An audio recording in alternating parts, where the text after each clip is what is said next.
I'd like to call to order the Board of Education meeting for Monday, April 8th. If everyone would rise to recite the Pledge of Allegiance with me. You got Ryan. I pledge allegiance to the flag of the United States of America and to the republic for which it stands, one nation, under God, indivisible, with liberty and justice for all. Okay, let the record show we have Jamie Lewis Gonzalez, Jeff Hires, I'll get it here, Pamela Preston, and Lisa Killian here in person, and we have Ryan Osmus joining us by phone. I appreciate Ryan. He's not feeling well, and he's still here for us to talk to him. So we will move forward. We need an adoption of the agenda, including the supplemental personnel report. Yes, ma'am. I move to adopt the agenda. Okay. I'll second. We have a motion by Pamela and a second by Jamie. All in favor? Was that a yes, Ryan? Yes. 5-0. Okay, and Jamie had an opportunity to look over the bills. Yes, and I make a motion to adopt the bills. Okay. I'll second it. Motion by Jamie, second by Jeff. All in favor? Aye. 5-0. And we do not have any special presentations. No. Yeah, okay. No, so we are going to have a special presentation by our legislative representative, but we'll save that for the recognition of visitors section. Okay, awesome. Okay, so we will go now to the public comment for construction manager at risk for Memorial Stadium. Yes, Madam President, members of the board, Mr. Superintendent. Basically, what we have is part of the legal obligations, and thank goodness Clayton's here, so if I do anything wrong, he can make sure and clean it up immediately. But to choose a construction manager at risk, you have to notice it in the newspaper, which has been duly done. And there's an opportunity, if anybody has any public comments concerning the board having a construction manager at risk, now is the appropriate time for them to come and present those comments to the board prior to the board giving for their consideration to that. So I guess would invite anybody who has public comments for the construction manager at risk to come at this point. Then later in the board, there will be an actual session where if that's your choice, you can do that, but that will be later. This is basically the public comment session. Okay. So if anyone would like to make a comment regarding the construction manager at risk for Memorial Stadium, please step forward and voice your concerns or comments at this time. Okay. All right. Thank you, Bill. All right. Next up, we have Stuco reports. First off, we have Alejandro Rangel from Dodge City High School.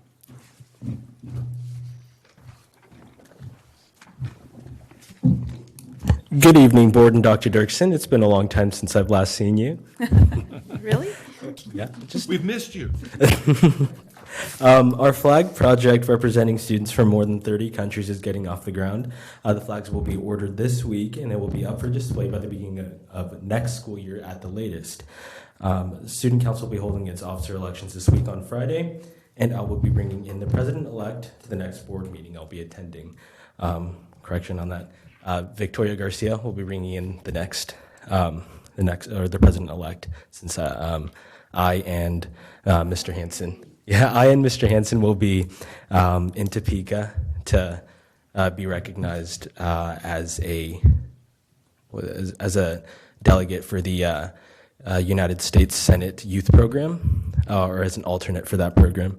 So I and 3 others from across the state will be recognized for that. Very good. Congratulations. Thank you.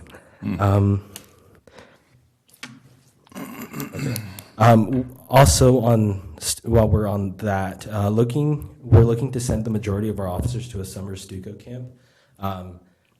So we had a couple last year, but we would like to get more this year, so we have more experience and more ideas thrown around for our school. Prom is this Saturday, and along with that, we'll be voting for our prom king and queen. Our candidates are Augustina Leal, Jonathan Hernandez, Juliet Miller, Caleb Ernst, Mariah Cardenas, Josue Castillo, Jacqueline Vargas, Jael Johnson, and last but not least, Kaylee Cavender and Curtis Dressler. We are going to begin to transition to a bilingual social media presence by next week to be more inclusive and suit the needs of our students and their parents.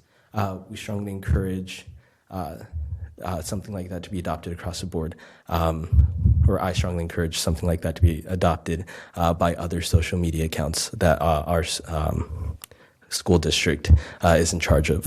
That's all I have for you today. Do you have any questions for me? No, sir. Thank you. Thank you. Thank you so much. Okay, next up, we have Andrea Yates from Comanche Middle School.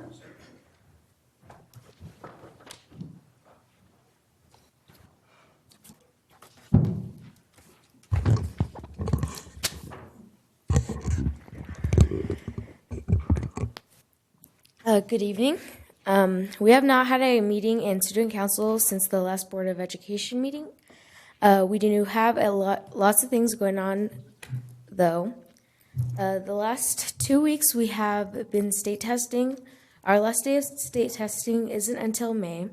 Yesterday, the enrichment classes went to Hayes and competed in the robotics competition. Track and soccer are both doing well. We have had several first-place finishers in track. The musical is underway. We are presenting Alice in Wonderland on May 2nd and 3rd. The 5th graders will be visiting CMS on May 2nd, and parent orientation is that evening. The 5th graders will get to watch Alice in Wonderland, and the annual CMS Career Fair will take place May 15th. Thank you. Questions? Will Alice in Wonderland be in your auditorium? Or Yes. okay, thank you. I missed you last time because I had to read your report for you, so I'm glad you're here. Thank you. I know, I didn't do as good as she does. All right, finally, we have Grace Pelton from Dodge City Middle School. Straight out of stucco. Stucco. Stucco. That sounds weird to me.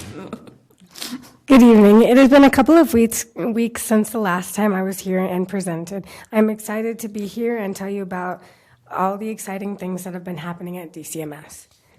We have had our first soccer game. We also had our first track and field meet. The soccer game was a home game. We played against Great Bend.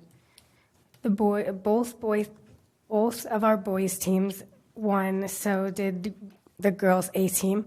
The B team girls tied. Track and field went to Hayes. We worked very hard and at our first meet. The next soccer game will be this Thursday in Liberal. The next track and field meet will be home on this Thursday. We had our conferences and had 91% of our students come. We were excited to allow every student to have the opportunity to take home a free book provided by this Title I program. Stuco finished their food drive and donated about 400 cans to the Manna House. Student Council also will be having their third and final dance April 12th. The dance theme will be Summer Vibes. We also have Beautification Day on April 26th. And NJHS reached their goal for Pennies for Patients, which was $750. Our robotics club traveled to Fort Hays State University today to compete in a meet. In robotics, they have been programming a robot and testing it. Groups of students programmed the robot to do different challenges. They use Vex and Lego to create their robots. We know they will make DCMS proud. Thank you for giving me the opportunity to present. Do you have any questions? Don't think so. Thank you, Grace. Could I add an addendum to the student council reports? We have many activities, both arts and athletics going on. But did any of you see that Dodge City High School was recognized on Twitter over the weekend on track in Kansas because it was recognized that combined we have 215 athletes on our track team. We took 4 buses to Liberal and 196 athletes performed, and that got some statewide notoriety. So that's very impressive to have that kind of participation. So we still had school. We had school as well. That's a good point. Well, that is awesome. It is awesome. I was in the school early in the morning, and They were talking about the caravan they were taking to liberals, so it was. And we still had buses to get everybody home, too. That's amazing by itself, yes. Very good. Okay, we are ready now for recognition of visitors. Persons may present ideas or concerns regarding USD 443 schools. No action will be taken by the board at this meeting. Personalities and behavior of employees are not to be presented during this period, but are to be reported to the employee's immediate supervisor. The president shall determine the amount of time to be spent for citizen participation. And I personally invited Brad Ralph to use this time to come and share with the board, and I want to publicly thank him for the work that he's been doing, both for Kansas and for the school district, and I appreciate his efforts. He warned me along the way, this is going to look very messy, but just hang with us. And I think overall, I think many superintendents would agree with me. We're very pleased with what we have for next year, and knowing that this early is definitely an advantage. So first of all, I thank you, and then second of all, thanks for being here to give us a report. Appreciate the invitation, President Killian, board members. I'll talk a little bit about what we have accomplished so far, kind of where we're at this stage on first adjournment, and mainly I'll open this up for some questions if you have them, and obviously at other points in time, more than happy to sit down with any of the individuals and talk about what we've accomplished, and or sometimes maybe more importantly, what we haven't accomplished that you're still looking for along the way. But in any event, we are on first adjournment right now, having completed what we call our first batch of work. We go back to veto session on May 1st. Right now, it looks like the only thing that has to be completed during veto session right now is to pass a budget. You might have heard, if you followed any of this along the way, that there was a budget passed out of the House. There was a version of the budget passed out of the Senate. They had a couple of days of conference committee on that, couldn't reach a resolution on that particular piece, and so that's held over into veto session. The word on the street right now apparently is that maybe we will have a very short veto session, maybe even as short as 2 or 3 days if we can get a budget passed. But also you never quite know what any particular strategic moves might be had, what other things may come up. What some of you may have heard is just before the Senate left for this first adjournment, there was a procedural motion to bring the potential Medicaid expansion up for a vote on the Senate side. As you might recall, the House passed a bill for Medicaid expansion. The Senate had it over what they call in committee. Procedural vote was made to bring it up potentially for vote, for debate and vote. We'll see what happens with that when we come back, whether that actually moves forward or not. As most everyone is pretty confident that if it should actually pass in the Senate, our governor right now would most certainly sign that legislation, which would move forward. It brings with it some interesting questions in regard to the budget and funding for that particular piece of legislation, but that's one unfinished piece we have going on. Obviously, what you're more interested in is the K-12 funding that passed right at the last moment as we were approaching the end of first adjournment. As Superintendent and I had discussed on several occasions, and the President had discussed, we're moving around 125 pieces in the House of Representatives. They move around 40 pieces in the Senate, and one governor on the top of that. And as you might expect, even from your own experiences with, say, teacher negotiations, things are always fluid, and you're moving things around. And what we end up voting on ultimately ends up being a single piece of paper, if you will, a bill, a multi-stacked pages that ends up on our desk. But that yes or no vote that ends up there's a lot of time and effort goes into back and forth and negotiations and give and take to try to get to that particular point in time. I think what has been most important during this session is what you've seen in all the votes is that every time along the way, even when you thought, oh my gosh, I can't believe that's what they're doing right now, I hope that people will always keep in mind most of the time what's most important there is that we keep the process moving forward. We can stall out at any point along the way, and I'm sure that there are even many in this room that gasped at some point when they saw the policy pieces that came out of the House that were voted through the House, and that you saw that I was a yes vote on. And as you might expect, there was very little in that particular package that was of interest to me or that I thought would be beneficial at the end of the day. But if we don't keep pieces of legislation moving through the process at a point that we can continue to negotiate and always hate to say horse trade, as we might say out in our neck of the woods, but there are things that you have to keep talking about if you're going to get all of the folks from all the different ends of spectrums together at some point in time to get that crowd, that 63 votes on the House side and the 21 over on the Senate side. So as we moved those along, that kept us moving along. If we'd have stalled at that point, you might not see me here right now. We may still be sitting up there twiddling our thumbs trying to find a way through that particular piece of the impasse. And as you can see with an end result, I think we ended up with maybe at this stage some policy that we aren't particularly thrilled about, but it's a small amount of policy, and I think ultimately we can keep moving along. And if we can, everybody keep your fingers crossed, if we can bring litigation to an end in this particular matter, I think in the long run, hopefully that will be beneficial for all of our districts in terms of being able to have some stability, some finality, and moving forward without wondering, as I've said in the past, what in the world is the legislature going to do this coming January, or what's the court going to do? So let's all keep our fingers crossed for the court's decision, and let's hope that there are some good arguments going on as we go forward. I'm not sure whether you have any questions at this point that I could field right now, or I could run down through some other pieces of some things that we passed along. I always tend to start thinking that everybody's hanging on every word and every decision we make in Topeka during January, February, and March, and then you come back home and realize that folks say, where are you? Are you back? Where you been? Are you still in Washington? Is the question you get. So realize that people go on, and there's real life going on out here. But if there are questions I can answer about that, or I can run down through a couple of other things.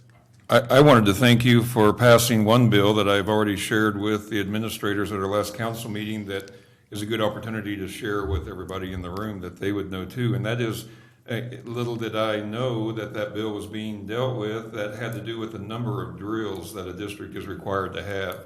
And last year, you might recall that unbeknownst to us, we had to suddenly incorporate 16 drills in a year. And after much ado and a lot of concern, they did lower that for next year to 9 drills for all fire, intruder, and evacuation type drills. And we thank you very much for that, and that was greatly needed. So, well, I personally, I was kind of hoping we might even make some more inroads, or at least maybe pass some additional discretion down into the districts. It's always. I hope you realize that it's always one of my guiding principles is I like for you all to make your own decisions down here and not have us sending things down out of Topeka in that regard. So it's always one of the thoughts in the back of my mind. But yes, I think that was some good progress on that issue as well. Your gut feel on the Medicare expansion in the Senate? My gut feel right now is that probably, what do I know? I've been there 2.5 years now, but there's some folks that need some cred moving on in terms of their aspirations for additional office. But I think at this particular point in time, you might see some people acting like they got rolled on that vote. And right now, if I were betting, I wouldn't bet a lot, but if I were betting, I would bet that it probably passes in the Senate in some fashion. Okay. Explain to me what you meant when you said the litigation to an end. Well, I probably misspoke there a little bit. Okay. No, okay. I'll let that. Because if we get down into the weeds a little bit in regard to the litigation, there are even though people toss that around, and I suspect that probably in some type of an executive session, Clayton might share with you as well that the likelihood that whatever decision the court makes this time around, that there is some type of a curtain being dropped and there's finality and this is finished in terms of what we might all expect is finished. I sincerely doubt that will occur. But I think we probably can get pretty close to a point where the court is not talking about holding jurisdiction open on the case. There might be something that they ask us to continue to do. But I also think the court is at a spot where they would like to have this cleared from their docket as well. Absolutely. In some regard. So yeah, I don't suspect you're going to see an order that says, "Yay, we're done," but some form of that in some version. That's what I would be looking for. Okay. Then I would personally, at some point in time, appreciate your opinion opinion, judgment on how we as a district proceed in our involvement.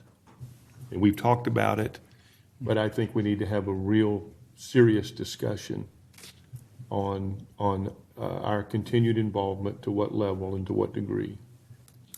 I think that's a reasonable conversation to have. I hesitate to share. I will share with you that you obviously have, this district, all of us who are public supporters of public education have a lot of support within the legislature. I do have some significant concern as to if the court does not bring some significant piece of finality based upon this. I become very concerned about there being a change in attitude in the legislature as to, I'm afraid you'll hear some heavy sighs from some folks that have gone to bat for several years now specifically to deal with this, and I would be concerned with how they view their alternatives from that point going forward. And I hate to sound very cryptic about that, but I think it's reasonable to have some concerns in that regard. I have some concerns as to whether some other areas of the budget are going to start pushing back a little harder than they have to this point.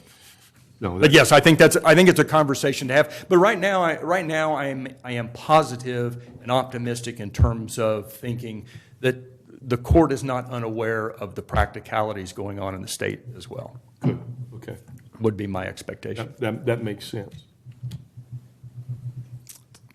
Do you have other items you'd like to share? Just a couple of, we're still hopefully moving forward on highway programs. Obviously out here, we like to have those things. And I'll save those others, but just a short anecdote, if you'll indulge me 90 seconds here, because now that my wife is in the Gardner-Edgerton district up there to try and spend a little more time with her husband who's in Topeka, but I'll share this with you because it has to do with highways. And I heard you talking about liberal and sending your buses and going and such, and Mrs. Ralph came down to a spot where she was having some parent-teacher conferences and was talking with a father and son about some concerns about keeping up with some work, because she said, I know you'll be participating in baseball, and obviously the spring semester is the tough time, and it's a crunch. And she really went into her spiel about springtime is tough, and you're going to be gone, and you're out for sports, and you got all this thing. And she said she was getting a real blank look from across the table from both father and son of, what are you talking about? And really wasn't making any connection. And all of a sudden the realization came of,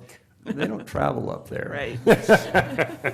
He said, oh, so you don't miss school up here for that? And yeah, no. No. We start at 5 because you don't have to travel home either. So you can start there. So the whole piece of that. But to come back to the highway, so that becomes another piece that they don't necessarily completely grasp all the time, the significance of highway travel to us everywhere. And so, for us to maintain our position in the highway program for our efforts, incredibly significant, and our efforts to try to not be raiding the highway fund anymore. And I did have one thank you from over here that I got earlier, so I'll share it now, making those capers payments. And if we can stay away from reamortization for another 2 or 3 years, we'll be back to where we're supposed to be and where we got away from all the way back to 2012 or 2002 or wherever it was we fell behind. So we felt really good about that in terms of getting our capers payments made. That's good.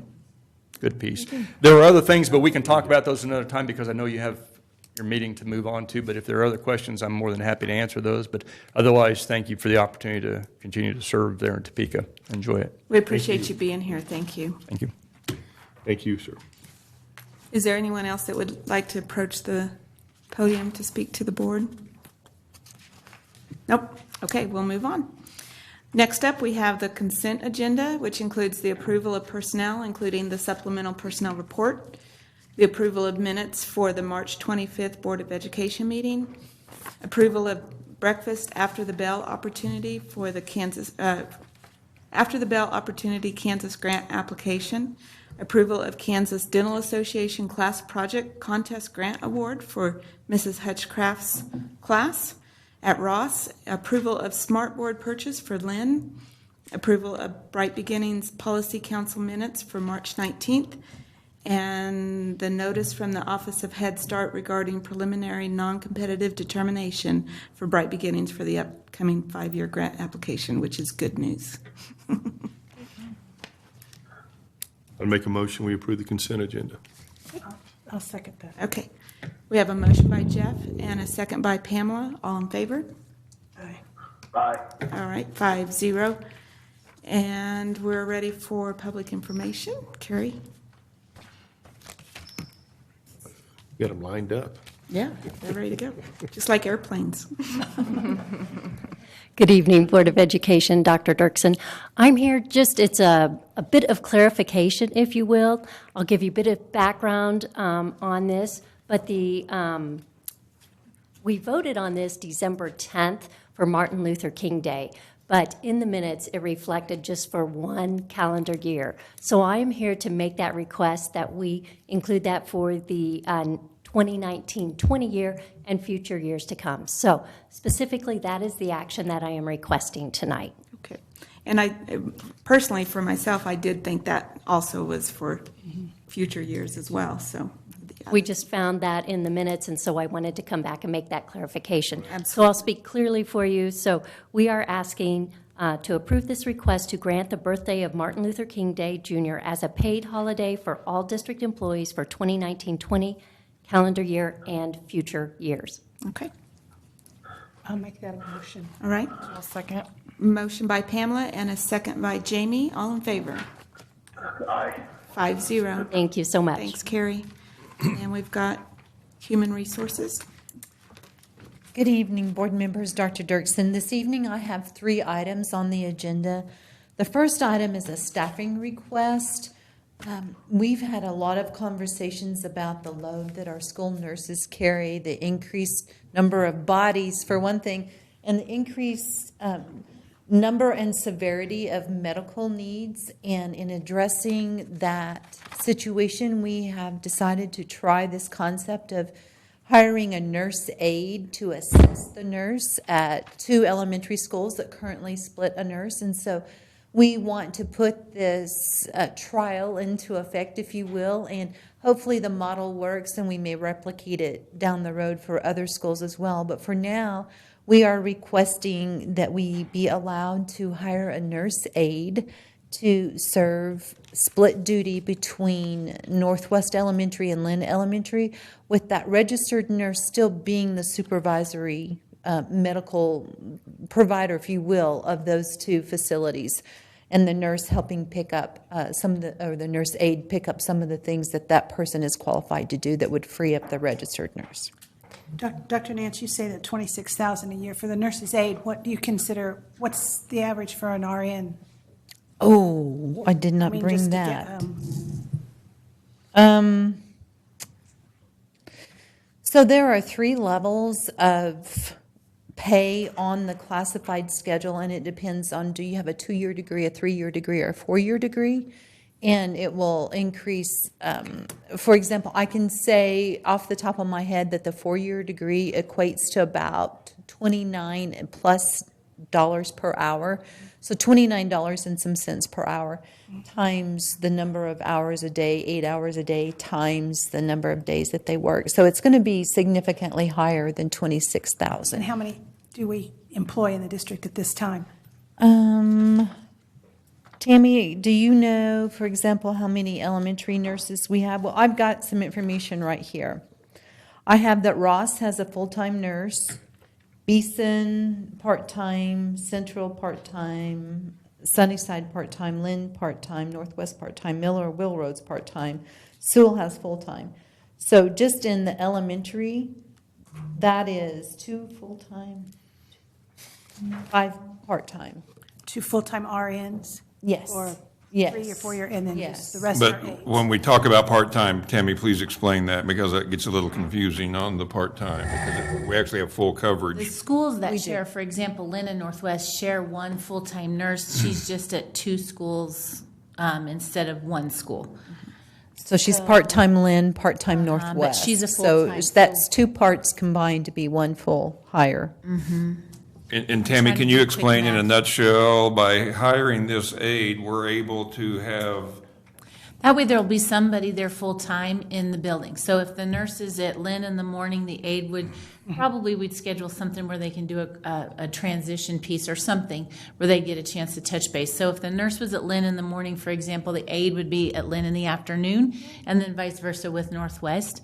Then that way, if a student does need something immediately, it's not always in the office area. There's still someone there to care for that.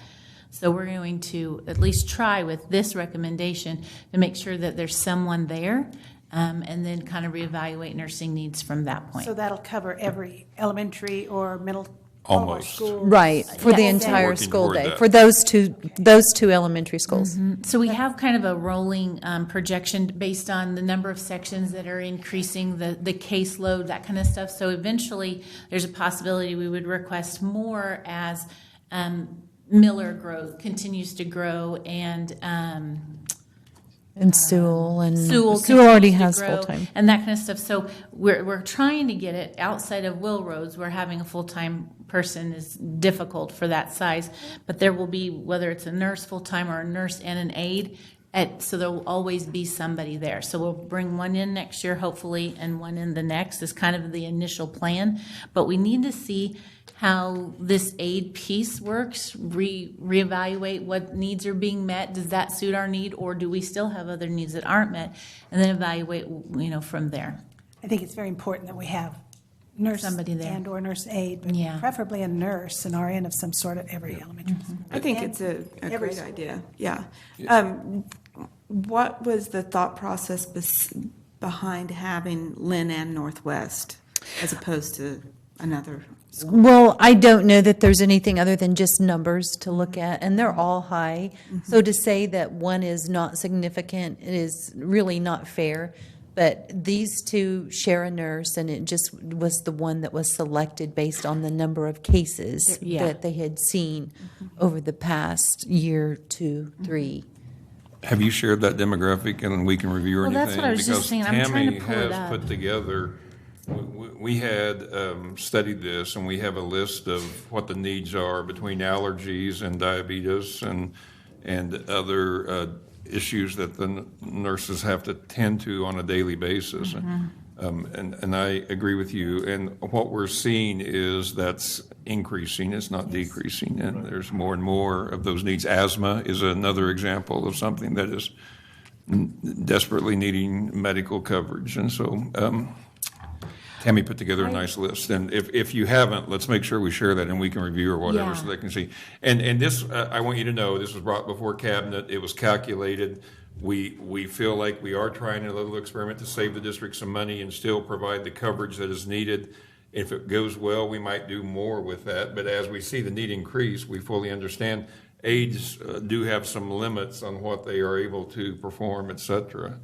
And What qualifications do they have to be an aide? I mean, what do you have, I mean, is there, There is a certification to be a nurse aide. okay, There is Will that certified piece of nurses paper. aide. Or whatever. right, Yeah. Yep. okay. You will probably get a lot of applicants for this. I hope We so. hope so. Yeah. Yeah, I hope so, because anytime we have to replace a nurse, healthcare is just probably secondary to education and difficulty of finding licensed people. So that is another consideration in this. Registered nurses are hard to come by. Right. Will they And- excuse me. Yes. Will they take care of all the shot records and all that kind of stuff as well, or is that still? I really am going to leave that up to the registered nurse. I do think there will be a significant amount of the paperwork that a nurse aide would be able to help with, and then the registered nurse could review and sign off on. But that will be something that those professionals can work out. Very good. I'll make a motion. Okay. Make a motion. Second. Motion by Jamie, second by Pamela. All in favor? Aye. Well, he says aye. I raised my hand. It says aye. Okay. Does he say aye, Ryan? Okay, 5-0. It's a great idea, though. I appreciate Yeah, I think. taking it's the initiative on very- that. Yeah. Thank you. The next item on the agenda is approval of the Administrative Policy and Procedures Handbook.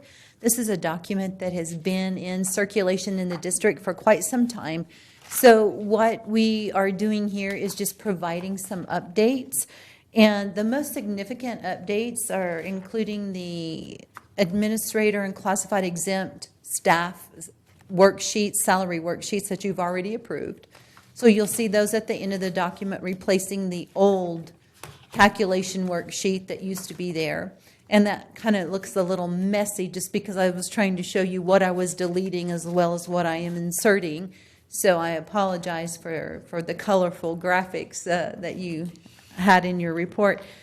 The other major thing that is included is the classified exempt staff. There are about 10 or 12 of those are people that are, in some ways considered classified, but they're exempt from overtime and they carry some level of supervisory responsibilities, and they didn't exist in any handbook. So I could have put them in the classified handbook, yet some of the benefits that they receive align more with administrators. So I chose to place that language in the administrative handbook, just so there's a guide to follow for what this group of employees can expect for vacation, supervisory responsibilities, those kinds of things. So that's the overall gist of it. But then in looking through it and getting some feedback of the draft that you have in front of you, there are a couple of additional changes that I would quickly like to point out. It's my page 5. I'm not sure what it is in your document. But under administrative contracts, I will add the word admin in front of the number of years of service. It will read at the end of 3 years of administrative service. Just for clarity, doesn't really change the context, but it does provide clarity. On page 16 of the document, it addresses inclement weather and the expectation of administrators to report to duty in inclement weather. And rather than saying shall, as if there's no alternative to it, we will alter that wording somewhat to take into account reasonable safety precautions during those inclement weather days and say may be asked to if they can report safely. Just kind of maybe being a little bit more realistic about what the expectation is on that. Any questions so far? No. Page 21. If I'm calling off school, it's going to be really bad. I know. We just will get that out there. We're all shouldn't going we? to stay home anyway, so. Yeah. Obviously. So Hope so. I seriously doubt if we're ever going to have to use that paragraph, but let's go ahead and leave it there because I won't let it. You got to understand, the rest of us have to walk into our jobs and listen to it. Couldn't help but see some humor in that. On page 21, under movies and videos, a recommendation was made that we include language that says not only shall you abide by legal requirements for watching movies and videos, they should also be of a quality that would enhance learning. So just a little detail there. And then on page 21, at the bottom, there was a typo. And I will fix that. It should say salary calculations for administrators, assistant elementary principals, supervisors, classified exempt employees will be determined by the following worksheets. And I left off the ing of following, so we will adjust that. Those were the 4 items that were brought up for discussion and alteration. And I'm open to whatever other recommendations you may have found when you read through the handbook. Oh, yeah. After assistant elementary principal, that should be a comma. I saw that just as I was reading that, so I'll mark that as well. So we're up to 5. Dr. Dirksen, I will tell you that we changed our handbook at Servitec because it said we would mimic the school system. So we've scared you into your own. We changed it now. Clayton, you like getting rid of that word shall, don't you? That's an attorney answer. Oh, yes. Are there any other recommended adjustments to this handbook? Okay. No. I would entertain a motion. Make a motion, we accept the handbook as amended. I'll second it. Motion by Jeff and a second by Pamela. All in favor? Aye. 5-0.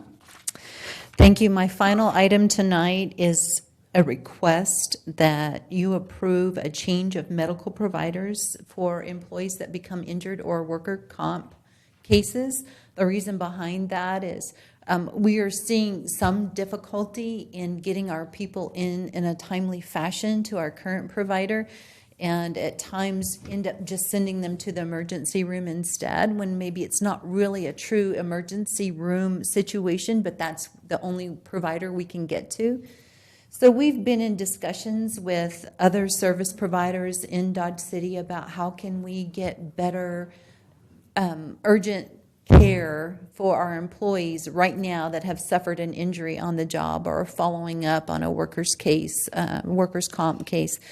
And we've come to an agreement that is pending your approval for changing that provider to the Western Plains Medical Complex and the extended hours that they have right now and the service providers that they have on staff. So that's my recommendation, that we change where we send our people in order to save those emergency room visits and get faster care. Which facility, is it the facility on Ross across the street, or do they actually go into the hospital? No, it would be across the street. Okay, good. And do they have the right to choose if they don't want to, or they want to go to their medical, or First is visit, it by this? First visit, they do not. The employer gets to designate where they go for the initial. Then there's, I think, a $500 allotment where they can go to the doctor of their choice. Yes, that is correct. And so, I mean, but the employer absolutely has the right, and there's a lot involved in that, but designating a facility is imperative, and sending them there is our first line of defense, whether, and I don't care who you are. As far as employers, it has to happen. So who is it currently? Dodge City Medical Center. Okay. Yeah, there's nobody there. Yeah.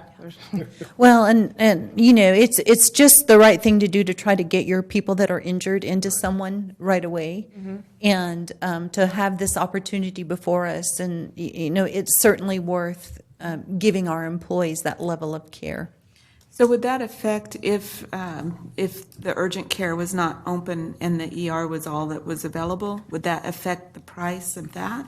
It does affect the price. When an employee visits the emergency room for a sprained ankle or something like that, the cost of that is significantly higher than going to a clinic or a doctor's office, something like that, and receiving, you know, even the x-rays and the care there. So there is a significant cost savings to avoiding the emergency room when that's not really a legitimate emergency room visit. But then there's also a quickness involved in it, because you're more likely to spend more time waiting in the emergency room than you would be in this facility that says, send them on, we're ready. I didn't think that was Lisa's question. Yeah. Oh, I'm sorry, did I So miss? if the urgent care clinic is closed and they have to go to the ER, would we see any savings because we have this agreement with? No, that has not been part of the discussion. When does this take effect? It can whenever the board says it can. They're ready to go. They have the staff. Because I noticed in the motion that you've requested that there's no timeline, and if we can do it, I would like to make it effective immediately. Bill, do you see any problem with that? I think that way we're just very clear. We've taken this action. We're not waiting for July 1. We're just moving forward, so. Right. Absolutely. Can we put that in the motion? Yes, I would like the date to be effective March 8th. We didn't have any claims. We're in today, did we? April. Doctor. April, by the way, April 8th. Been a long day, right, Doc? Well, then I will make that motion that we accept this effective, and it will begin April 9th. Yep. Okay. I second. We have a motion by Pamela and a second by Jeff. All in favor? Aye. 5-0. Thank you. Thank you. Next up, business services. Good stuff. Good evening. I'm starting on page 77, request for qualifications, construction manager at risk. A background information is we have had the notice published in the newspaper. We did have an opportunity for public comment this evening. And this evening I would introduce Blaine Davis with us from Architecture Plus, because he can discuss with the board the advantages of moving forward with an architecture or construction manager at risk. Blaine, I'll let you go ahead. If you want me to pass out something to the board, I'm happy to do that. So. Thank you, Bill. I will.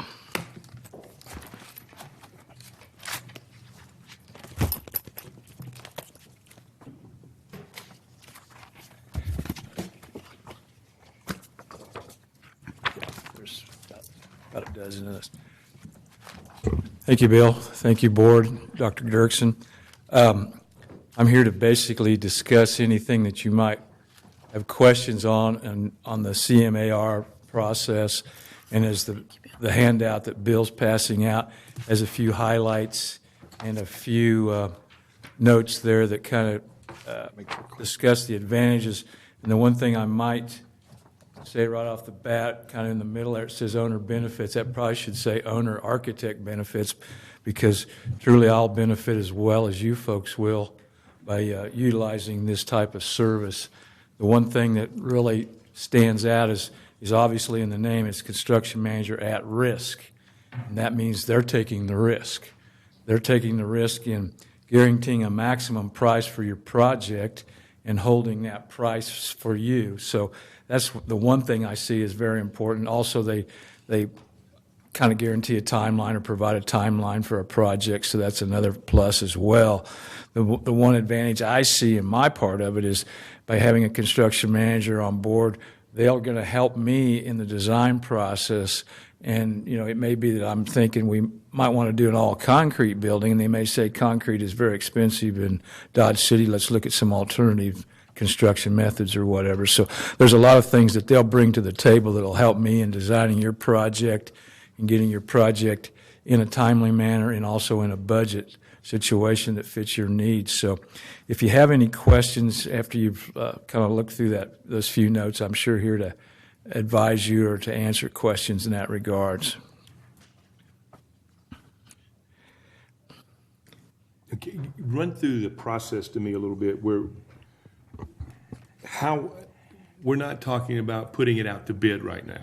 No, right now you've agreed to hire me to design your project, and now we're talking about trying to maybe pursue a construction manager to be an advisor to me and to you at this point in time. But it's at a certain point we're going to have drawings and specifications put together. They're going to be out securing bids for you on the project and putting together what we call a guaranteed maximum price. So that's kind of where we're at. Right now, the process is, and I think Dr. Dirksen has an ad that we developed, Clayton and I did together, that can be published in the Globe. And what we're asking for initially is interested construction firms that would be interested in being a construction manager and asking for their qualifications. And then once we receive qualifications from them, and I think we said it would be a minimum of 3 and no more than 5, then we would review those, rate those, and then ask, you know, those folks to provide us a proposal of what they would do construction management services for, and usually that's a percentage of the bids and so forth. And then, you know, the optional thing would be then to actually interview those folks if you decide to do that. So that's kind of the process that we go through to get a construction manager on board as your consultant and my consultant as well. It'll be a contract between you and the construction manager. Right. Yeah. My only comment is this: it seems like it's taken an extraordinary amount of time to get to this point. Mm-hmm. And so I would like to expedite this as much as prudent. That is prudent, because we started talking about this a long time ago. Yeah, and there's and Clayton may be able to address some of that issue. There are certain time frames that have to be allowed for and so forth. Yeah, I agree that we would like to move the process a little faster and so forth. And so, because I would like to get started with the master planning portion of this and get the group together that we've discussed that's going to be, providing input. And we can do that without getting a construction manager on board, so we could start that programming and master planning process. But I'll let Clayton visit about the time frame a little bit. Sure. I think that the important thing was to get the right scope of project on the same page with Blaine. There certainly was no feet dragging by anybody. It was just making sure we're on the same page going forward about what are we doing.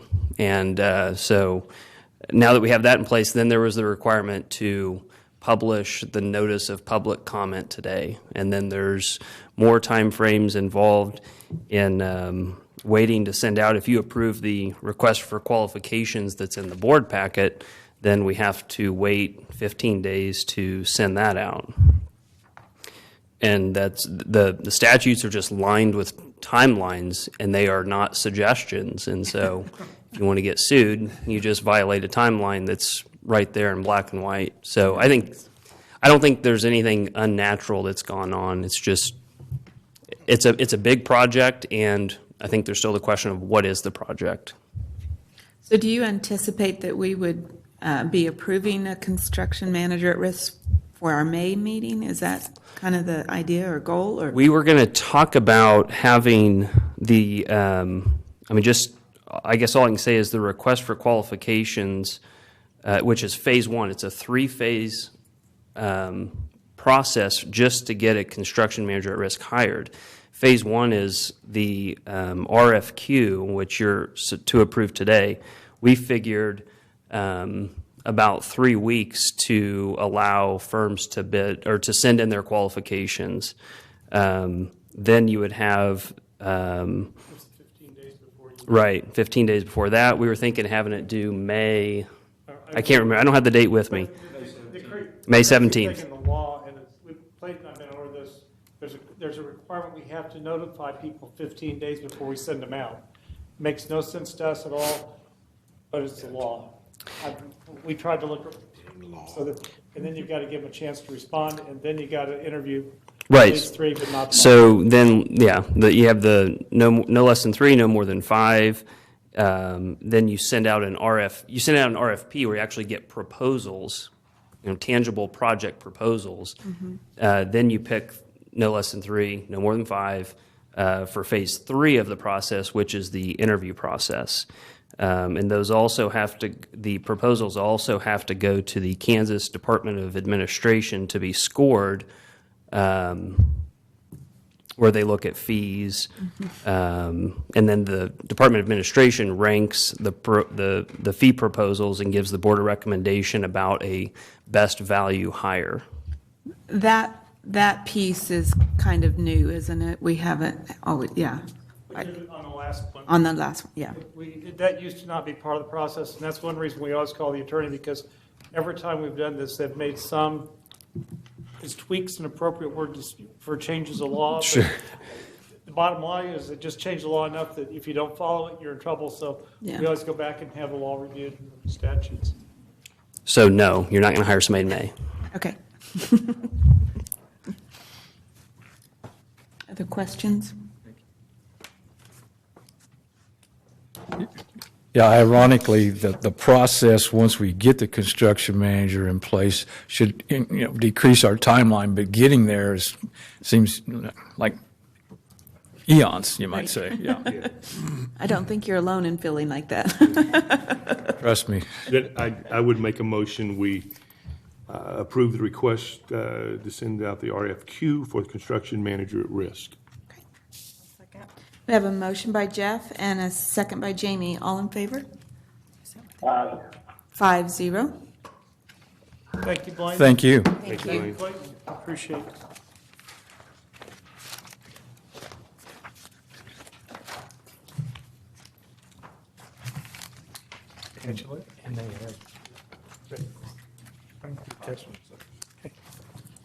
The next item on the agenda is on page 83, and basically, it's the 2020 Dodge City High School graduation ceremony, United Wireless Arena Facility Use Agreement. And as you're aware, we do host our graduation there. Works very well for us. We've been doing that for a number of years. And I might mention that in addition to this approval of contract, we also reserve the United Wireless Arena in advance. There is no charge for that. It's just that it puts us on the calendar, and if something does come up, it kind of gives us the first right of refusal at that point. So, Bill, before Blaine gets too far away, what we just approved, is there anything that needs to be signed? Is that the document you gave me, Blaine, that we need to make sure we have signed? I left you the architect agreement between the board and myself. Which was already approved. Right. So that needs to be signed just to be fulfilled. And then from tonight's action, is there any document that needs to be signed? It just, no. we do the publication. We do the publication and move on. 15 days, okay. Yeah. I'm trying to speed this process up and didn't want to miss a detail here, so. Thank you. All right. Okay. 2 minutes, you sped it up. Thank you. Thank you, Blaine. Thank you. Thank you. Thanks, Blaine. Anyway, the Board of Education is respectfully requested to approve the facility use agreement with United Wireless Arena for May 16th, 2020, Dodge City High School graduation service. Subject to final review by Board Council, the Board has further requested to authorize the Board Clerk to execute the necessary contract and our agreement. Are there any questions? I wonder if I should recuse myself as an employee of United Wireless Arena? Do you make money off contracts? Not directly, no. No, then you don't have to excuse yourself. All right. I mean, I guess I should let the attorney speak for that, but I've been here before. I know how this works, so. Very good. You learned that, huh? I move that we negotiate or do this contract. Okay. Motion by Pamela, second by Jamie. All in favor? All right, 5-0. The next item for your consideration is Tournament of Champions Venue Works United Wireless Arena Agreement, as found on page 87. If there are any questions about this, and again, we do go out several years, we try to get some dates from Jay Gifford for that so that we reserve them at the arena. I have a question, how many attended that this year? Because it seemed like it wasn't, when I was there, it wasn't full at all. Oh, it's never going to be full. No, but it seemed like there were very few. It's very complicated, but it is an issue that we are looking at, and we try to come up with new and extensive ideas.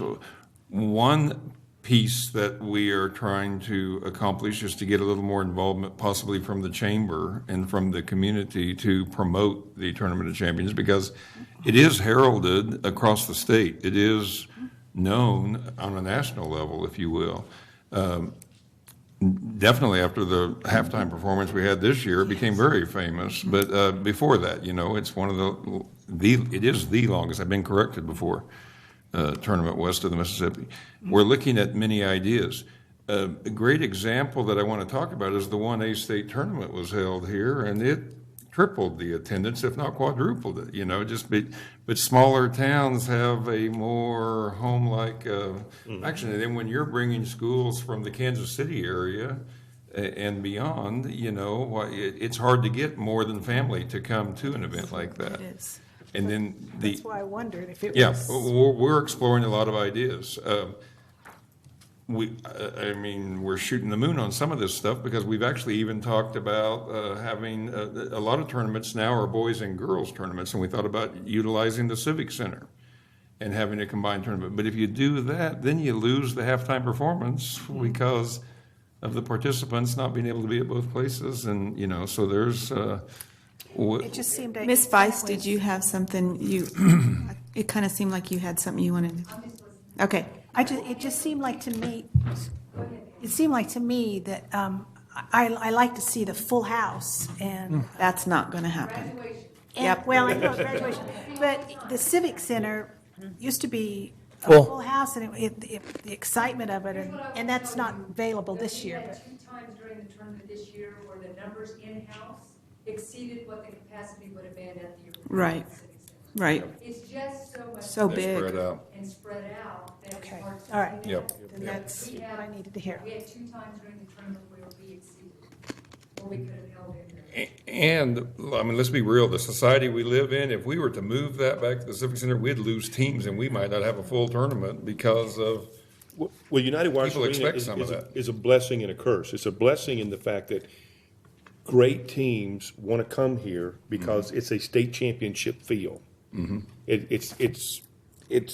They want, these coaches and schools, they want to get their teams in that building because it's like they go to play in Manhattan, Emporia, Wichita State. Yeah. And so we've had great basketball and great basketball players here. Right. And it was a great tournament. I mean, Yeah. I don't want to, I Oh, just I want know- I know. I like Absolutely. a full house, that feel of a full house, but if you're telling me that 2 or 3 times they could have filled it, but yeah. Well, That's and true I story. don't want you to stop, but it being televised, makes it nice to kind of watch it there sometimes too. So people may not attend because they enjoy it. you can't get popcorn. Well, and sometimes the weather makes it easier to watch it on TV too, so. Yep. All good factors to consider. It's my most favorite weekend of the year, is all I got to say. Because you get to see me. Pardon? Because you get to see me. That's an added bonus.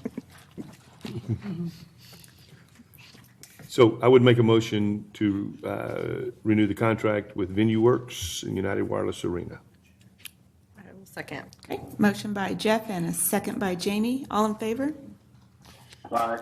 5-0. Pamela, I do miss the kids on the stage. I did too. You're so animated. Go ahead. The next item is the 2019-2020 Nutrition Policy Handbook. There are really very minor changes this year, nothing significant. So we're basically looking for approval of that handbook.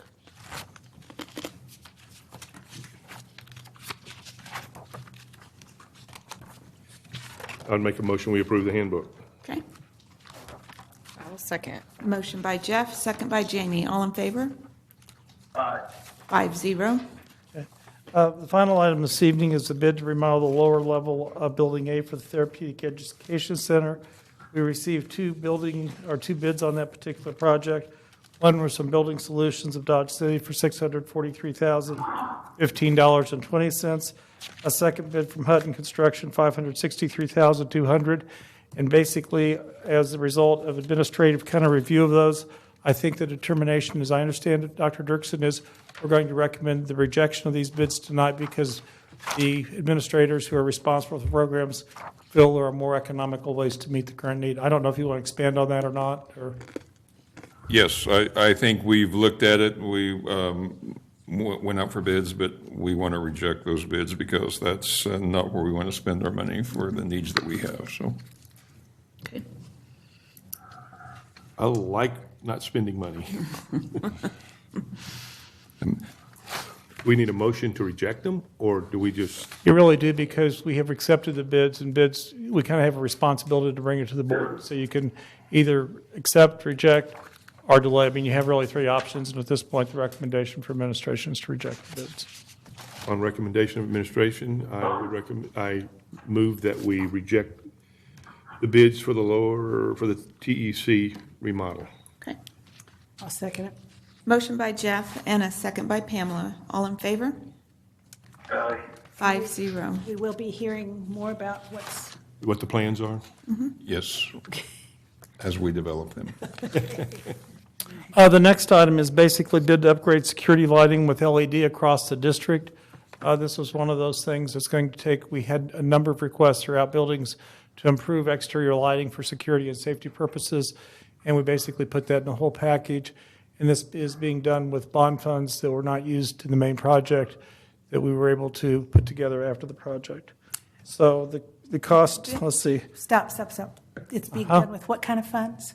Bond funds. In other words, this is money that came out of the bond issue, which we didn't spend at all. It was all kind of designated, but we had some that we did not spend throughout the project, and it came back. It was in contingency, or for whatever reason, we were able to bring in the cost of the project under what we expected at some points. So It's not considered a capital outlay? this is not considered capital outlay. Now, there is one thing on this. Let's be perfectly clear, because I want to make sure the board does. Part of the bond funds is not only the original bond funds and the premium that we got on the bonds. You know, we got money when we did that. But the other thing is we earned interest on the bonds throughout the project. So Molly Miller has done an outstanding job of keeping track of that on a monthly basis. So part of this money is the interest we received on the bonds during this project. So what we've done here, this is going to kind of at this point put us right to the limit. There's still some more bond money that's going to come back because we haven't finished out the projects. So we've written this ability, basically the large majority of this is going to come out of those bond funds. We may be a few $1,000s short when we really compare exactly what we have to this at that point in time. We would pull those dollars out of capital outlay. Now, Bill, explain to me, because on the financial considerations, it says that the alternate bid number 1 for Ross will be paid out of capital outlay. And what they came up with is Ross was not originally part of the proposal for this because Ross was a newer building and it had more updated lighting. But we asked for an alternate on Ross. We knew we didn't have bond funds for Ross Elementary, but we did have money in capital outlay. Based on the bid, the recommendation from Chris Meyer and the engineer was to go ahead and do Ross. If you don't want to do Ross as an alternate on this and pay for it out of capital outlay, you don't have to. Couldn't we pay for it out of bond? I'm not understanding why. Okay, I'm not explaining. I'm Yeah, sorry. you are. Basically, we have enough bond funds. We should pretty well cover everything except Ross. Ross looks like to us we need to pull out of capital outlay at this point. That's the bottom line of it. After our work session on capital outlay, one of the things that when I came away that I felt like I was really lacking when I come to the meeting is a nice little chart that shows every single capital outlay project that this district has approved, this board has approved, the date it was approved, and the project. Then I want to know, where is that project? Is it in progress? Is it being fixed? Or is it finished? Isn't Chris working on that? Chris is working on that, yes. And for the capital outlay? How Yes. would he work on it? That's his area. He handles building projects. I mean, he's a person who goes out and makes estimates when we get the list of needed capital outlay projects. They go through his area for. So he's going to tell me every project that's been We're working on approved that, here yes. that we approve, and the date, starting back at 2014, Yeah, we're working on that. and tell me why it's not being worked on. Tell me, when it starts being worked on, and tell me when it's completed. And I think to be fiscally responsible as a board, we just have to have that information every single meeting. We're spending money, and I also would like to see how much money we have in capital outlay in the little subtraction signs for me. Now, I know I'm making it sound real elementary, but I don't think that's been, I know I haven't received that information in that format, and I feel like I could be more responsible to all the voters and their money if I had all that, and I would really like that every single meeting time. And I don't know how big of a list it's going to be, starting from 2014 or 13, wherever that capital outlay was for the ditch at Lynn, and go on for every little project that's been approved as capital outlay. And how much was approved when we approved it, and what it costs when we complete it, and when it's completed, and why if it's being started, if nobody's even done anything on it, and why they've not done anything. So that I know, I don't know if the rest of you feel that way, but I feel flying blind on capital outlay right now. And I would like to have that. Is that too much to ask? I think that's good. I think we need it. Okay, I'm going to ask a silly question because I don't know, but can we take bond money and use that over for capital outlay projects or no? You can only use bond money for those things that were included in the project. And so But that you had to submit that first. Well, in other words, if you go back, and we had some issues, for example, at one point there was a proposal, we moved the administration building to the lower level of Sewell. Question, could we use bond money, from the extra, from interest or whatever? Really, we could not do that on a permanent basis because we did not list administration building with the bond thing. We checked with Gilmore Bill, our counsel on that. The projects that we're doing now out of bond money, we feel like those are within the scope of the bond projects, yes. But some of these parking lots and stuff that need to be done that have been back burner, can we take that and put that into bond money? If you If want their to do school that, was listed under the bond project, could we do that instead of, I'm all in agreement, we need the LED, they'll pay for itself, or, they'll pay for itself. We did it this in is, all the stores. I we're really, 100%, but is there some that are still over in capital outlay that we could move over into the bond budget? At this point, That- this is going to pretty well empty out the bond funds. Again, there are still some projects to be closed out. When those projects are closed out, we may end up with a little more in the bond fund. There will not be that much more. But They're I'm starting saying, somewhere. instead of doing this, could we go and substitute some of these parking lots and stuff that I think If are- you don't want to do the LED lighting, yeah, you can turn that. We can go back if you want to do I parking don't lots know out what of bond. everybody else That's feels, but I just, up to you all. I'm just asking if some of those projects that needed to be finished, would it be better to move that into the bond money and back burner? Because this isn't to me, a pressing need. Yes, it will save you money, and I do think it's going forward, it's what we need to do. But I just didn't know if there's some other projects that maybe need shuffled into the bond before we spend $399 or $386,000. But, I mean, but you have to go back and determine if that capital outlay project fits in the bond, in the bond money. So I guess if you do that, you've got to go back and look at everything that Pamela's asked for and see if there's anything in that list that Gilmore and Bell would approve, as being part of the bond. Am I correct? Okay. So. Because he can't spend capital outlay money unless we've approved it for that particular project. Is that correct, Bill? Right. And you're asking for 15.8 for this project out of capital outlay? Right. And again, Ross was kind of an afterthought because it was a newer school, but when we felt like we were trying to get a district-wide standard of LED on all exterior buildings. We feel like there is a payback to all these. It may be a number of years depending on the type of lighting that was fair. And the other thing was there were a number of issues on capital outlay where we had requests from schools for security lighting. And instead of trying to do them one at a time, we felt like if we could put them all together, we'd get economies of scale. If you get one project, you just get economies of scale by doing it.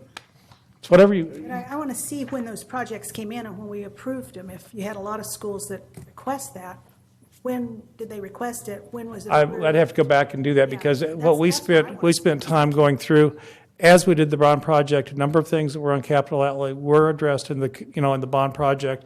We basically went through and started scratching those things off because they were already done. That's just the process we went through. It just seems like we need to go know ahead. what we're doing, and so that we're not having 9 years go by without what was approved being done. I have one more question that's not in this direction, but who sends out the actual bids? Like, who sends the bids and then opens the bids? These bids were sent out by Schwab Eaton. No, these were sent out by ICE because it's electrical engineers that do that. We open them in our office in a public opening. Okay, so the bids were sent out by who? ICE, Integrated Consulting Engineers. Okay. I'm going to get my engineers messed up here in a minute. Okay, I just wondered. Yep.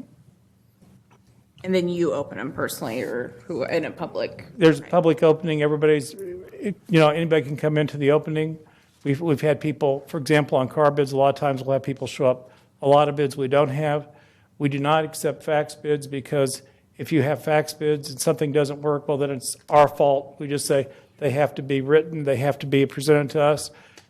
We were opening bids, for example, it was a activity bus one day, opened them, it was like 2 o'clock was called. And before we open bids, I normally check all the other offices just to make sure something hasn't been misdelivered. And after we checked, we opened the bids, at about 2:15, here comes another bid. We returned it unopened as is policy from KASB. So that's just the way we handle it. Okay, that was my question. Okay, we've tossed around several different ideas. Is there a motion to approve this item?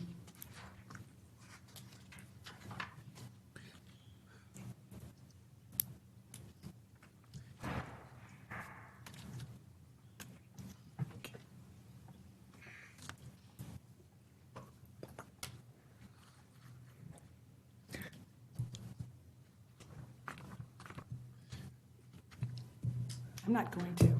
Well, then, 'Cause I don't know where our I'm just capital curious, of what exactly are we saying? And I understand your request for a list of, but, I mean, as far as this, it's been looked at, it's been thought of as a need. I mean, are you thinking, I guess, Jamie, what you were saying, there may be better uses of this money than the LED? That would just be, to me, it's Pardon? like, I would like to see, is this a super pressing, I don't know if that's, I think maybe we could just go reconstruct and come back to the next meeting and just say, hey, have them come to you or submit their list to you, maybe reach out to each school and say, okay, these things have been approved and haven't been done, would it, but I don't know that it could possibly go into the bond project, so I don't, I was Right, just and I don't know the suggesting. answer to that. I know Bill shared with me a list. Have you shared that with the board of the estimate of the repairs for parking lots? Because that's what I heard you talk about was parking. That was in the information we sent out, parking lots. If you did them all, it's about a $10 million deal. Yeah, so 400,000 is not going to cover many parking lots. And this was just a feasible use of the funds that we had remaining for needs that we had. And I think it will answer some problems. And there are a couple of spots, but like, here's a great example. Memorial Stadium parking lot needs fixed, but there's no way that fits in the bond issue. Right. And so you're not going to spend that money there. This lighting in for the district was included in the bond because it's safety, right? Is that correct? That's why what we did is we basically put together a list of everything that we promised the voters. We felt like we did all of that with the initial construction. When it became apparent that we felt because we had managed the project, and I will give Hutton and GLMB full kudos for that, we really looked at every project. We tried to make sure every dollar was spent wisely. We ended up with some extra dollars. These were some of the projects we were trying to be consistent with what we sold to the public. It was for safety and security. And we felt that there were a number of buildings that we just weren't satisfied with the amount of light around them. So we had an engineer go out and evaluate every building in the district, and this is what they came with. And now all the schools have a safe entrance. Mm-hmm. We've met that. Right, yes. Okay. We got rid of if you think about it, we got rid of all the module units in the district. We basically have a storm protected in all of our elementary schools, middle schools, and high schools now. We didn't do that before the bond issue. That was part of it. So we felt like this was a natural extension of that. Again, it's up to the board. We still have some work we're doing at Comanche, though, right, on the entryway? We still have an entry level, which is that's about $90,000. We're still bringing that. We should bring that to the board, too. And will that come out of bond money? If we have the bond money. If not, it will come out of return capital outlay. As I reported to you at the other meeting, we have about $500,000 that the board approved. We did not spend everything that was approved, and it went back into capital outlay. So that, depending if we have more bond money returned by that, or if we don't, then it will come out of capital outlay. How much is in capital outlay today? I'd have to go look. The last time it was about $700,000, but we've had some expenses come through since then, so I'm sure it's not a right number. And that's what we need to have every meeting. If we're going to spend money, we need to know how much money we have to spend.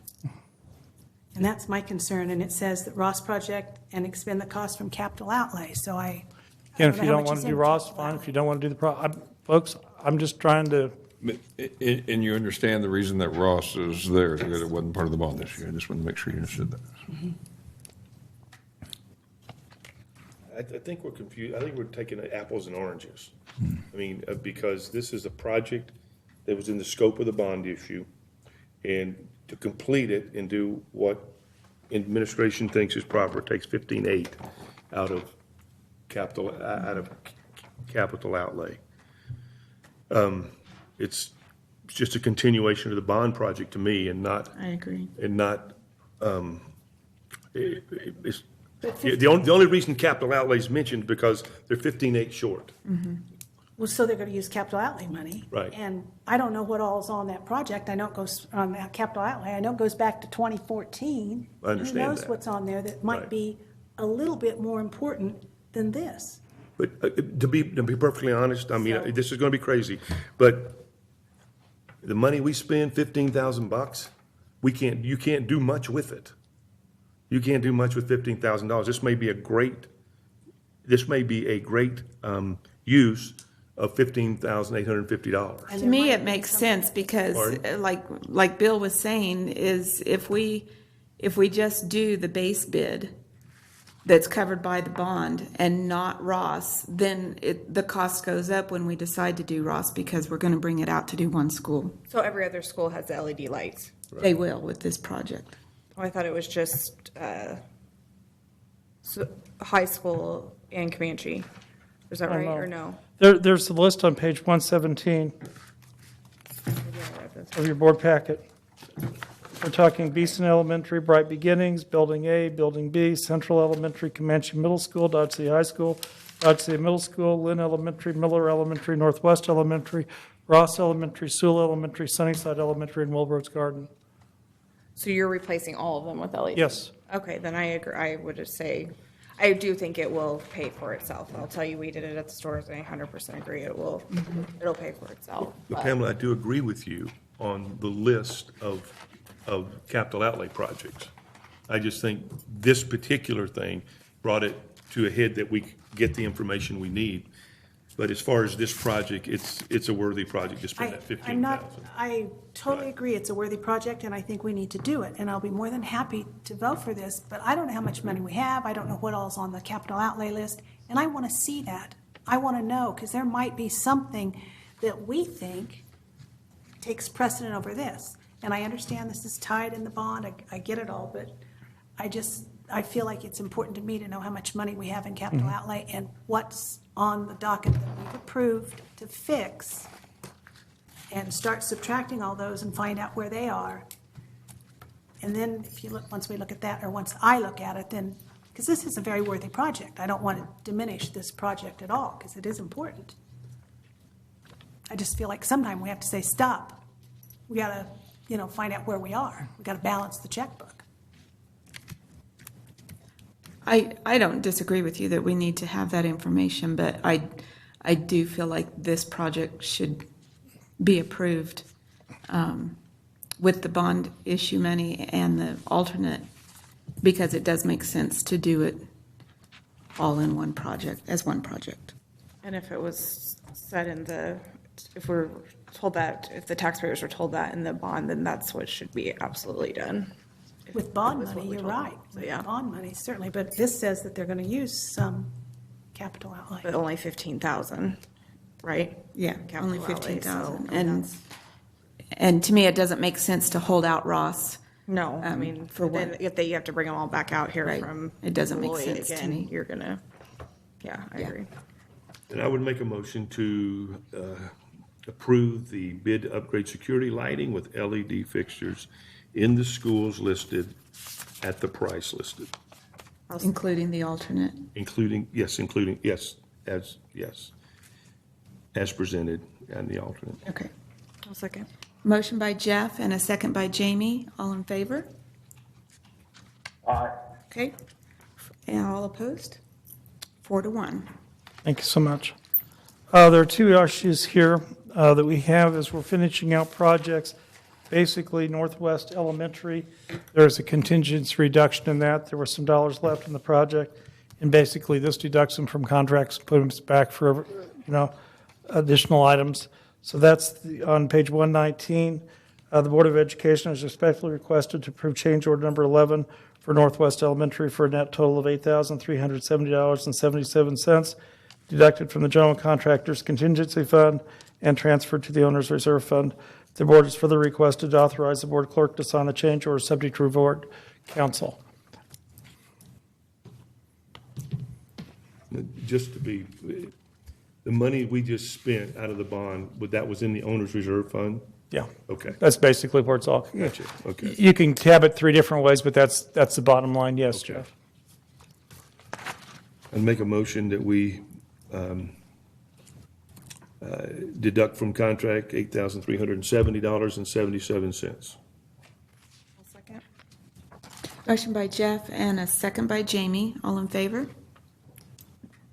Aye. 5-0. And the next one, let's see. The next, then we have two of those? Yes, almost. Change order number 8, Sewell Elementary, and again, this is money basically out of the project back to the owner's reserve fund. I'll make a motion. Okay. At 20,164 back into the general contractor's contingency fund. Okay. Motion by Jamie and a second by Pamela. All in favor? Aye. 5-0. The final item tonight, we have the proposal, we have been approached by some people to basically purchase a building trades lot.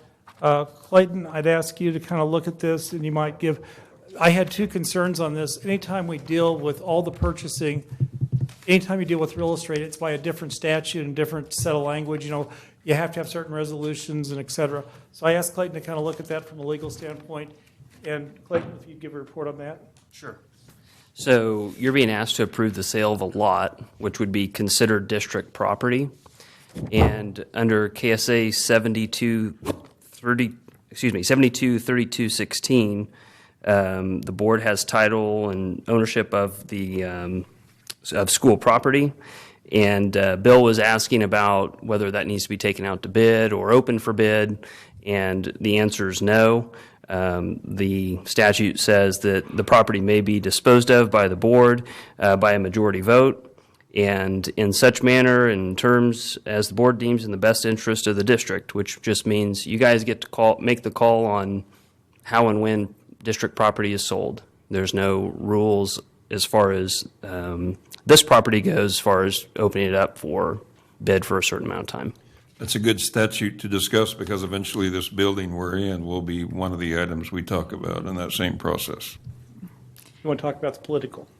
One thing Well- I want to talk about. Well, I think, that's the legal aspect. I guess the question is what you guys as a board, if you feel more comfortable publishing it in some way, if Bill calls it a political aspect, if that looks or feels better to you to open it up, or if you just want to do it as you are here. I don't think one way is better. I'm just So telling you did- what you can do.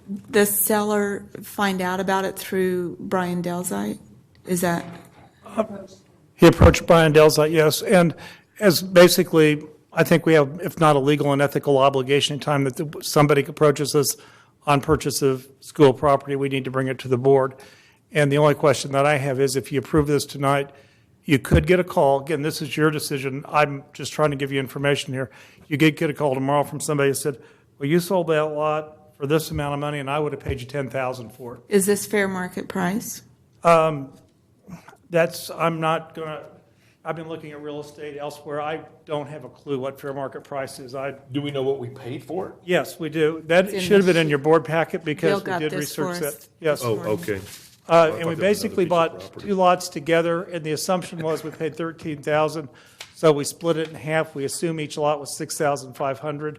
I think, to be fair, at one point, this is a lot that really is designed more for a walkout basement. Am I correct on that, Jackie? There was a discussion at one point we might be ready to build a type of house, but at this point, I think the recommendation from our administration is we would not build a walkout basement house. We don't want to get into that. So that, I think, is the reason that the high school says they're fine with disposing of the lot. And to me, again, the only question is, I think it's a good deal, but again, if you get a call tomorrow, I just don't want you to think, well, why didn't somebody mention that we might get a call tomorrow about, oh, heck, I would have given you $10,000 for that lot. Why did you do that? So it's entirely up to you what you want to do. This is kind of off topic of that, but I'm assuming the proceeds would be used. Yes, they go back to the building trades program. You're right. I can think of 4 guys that will call me tomorrow, when this hits the paper. Contractors that would say, a lot at Rolling Hills, you sold for $8,500. So I get phone calls all the time, so it's no problem, but. It just depends. There is some additional expense. If, we could have Brian Delzite represent us. If you want to do, you could basically take bids on the lot would be what you do is, and you would basically have him say, we'll accept bids through a certain date, basically publicize it on our website and put it in the paper, and then take bids. Again, it's entirely up to you. I just want to make sure legally we're good either way. It's to me more of a political question than anything else. Bill, I don't know if you were in your position at the time, but I believe the last time we sold a lot, and here's the background. We bought the 2 adjacent lots because we got cheaper than if we would have bought them individually, and actually saved $4,000 on the process with the 2 lots. And the last time when we sold the other half, because obviously there's a reason why those lots are cheaper, because the makeup of the lot and the dirt work that would need to be done. But we did go, the last time when we had an offer for a lot, we did go and have it open so that anybody who wanted to make a bid towards it could. So that was what, and I don't believe you were in your. I think I'd feel better doing that. I do too. Like this, it's been probably 15 plus years. I guess my feel is that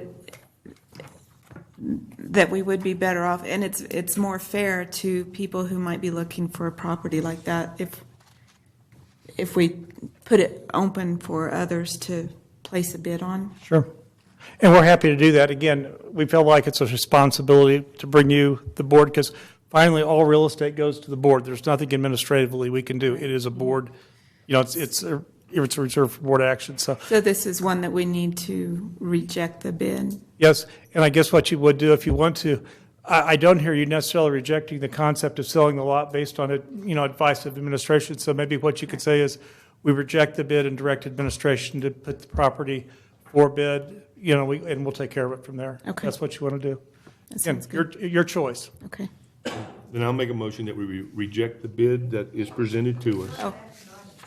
It But is. Pardon? it was for an approval, so it was. But it says information It on. said on the other, so. Yeah, I know. I think you should still make a motion authorizing the business department to open bids for the lot Yeah. to be sold. Where's it say action? It says for approval. It said action on the thing, but the agenda basically on the thing said information. See, it says information. Yeah, it says approval on our, Go back to the agenda, the first page. Yeah. Right. And it says information only. I need a legal opinion on what has precedence.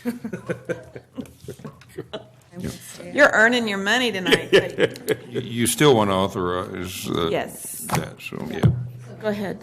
Okay, I would make a motion that we reject the bid and ask administration to put the property out for bid. Okay. Do I need to stay out of this one, or?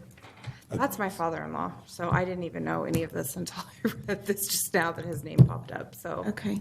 No, So I don't know if I need to stay. fine. Yeah. Okay. Okay. It doesn't directly involve. Let her But I second would it. agree, I'll just stay out of this one. That would be great. If you want to vote I was against like- it, knock yourself Well, out. it's funny because we've talked about buying a shed, so he was talking about ground he had, and so now I look and I'm like, okay, that makes all the sense in the world. All right, we've got a motion by Jeff and a second by Pamela. All in favor? Aye. 5-0. Thank you so much. Appreciate it. All right, thanks, Bill. Okay, we've got Board of Education Member District Responsibilities, Park and Rec. Jamie, do you have any news for us? No, I do not. Nothing really. Ryan, do you have anything on Bright Beginnings or Head Start? The 5 years non-compete, that's a good deal. If you don't, I'm sure Tammy can fill us in. Yeah, no, we had you guys will have to forgive me, I participated in that call a few different times, I can't remember what we referred to it as, so I'll simply say we had a call with the, Way too young. with the feds. I was present, policy council member was present, and then of course all of the Bright Beginnings leadership team. Tammy was also on the phone call. But yeah, and her and AC can add to my comments, but it was a very positive call, very encouraging. I've been through that process a few different times, so at times it cannot be that way. So it was really positive from both sides of perspective. If Tammy and AC would like to chime in, please have them do. Yeah, I think Ryan was right. It's called a grant assessment meeting, GAM, and they do it annually just because our grant is due in April to apply for the July start date. And so they'd received our grant, looked at different things, and so that call's set up each year to kind of really dig into the grant and make sure that what they have, they need, and if there's any identified areas of concern, then they establish technical support to follow it up. But it was just a very positive call. And the management team handled themselves very well. Were able to answer all the questions. They posed questions to the regional office that they were not able to answer. So it's kind of nice to be on the other end of that. So it went really well. Very good. Anything else you want to add to that, Ryan? Cough. Nope. Okay. How about special education, Jeff? In our last meeting, I cannot remember what all I've shared, but the major issue was the board voted to negotiate with 443 on being a part of our new administration building, and I think those are making progress. I'm anxious to see the agenda for the next meeting. Also, we talked about, and there was a couple of very good suggestions regarding the speech therapist, the occupational therapist, and the psychologist, and how we pay them. And then the third thing is going to be negotiations. And I see our negotiations, it's for 613, being very robust. I think they will be an interesting thing, and some of the districts that are a part of it are going to, it's just going to be a real interesting, I look forward to my next report, because it's going to be, as we get into negotiations, it's going to be unlike anything I think they've experienced. And the truth of the matter, it needs to be. Yeah. Well, we look forward to the report too. Okay.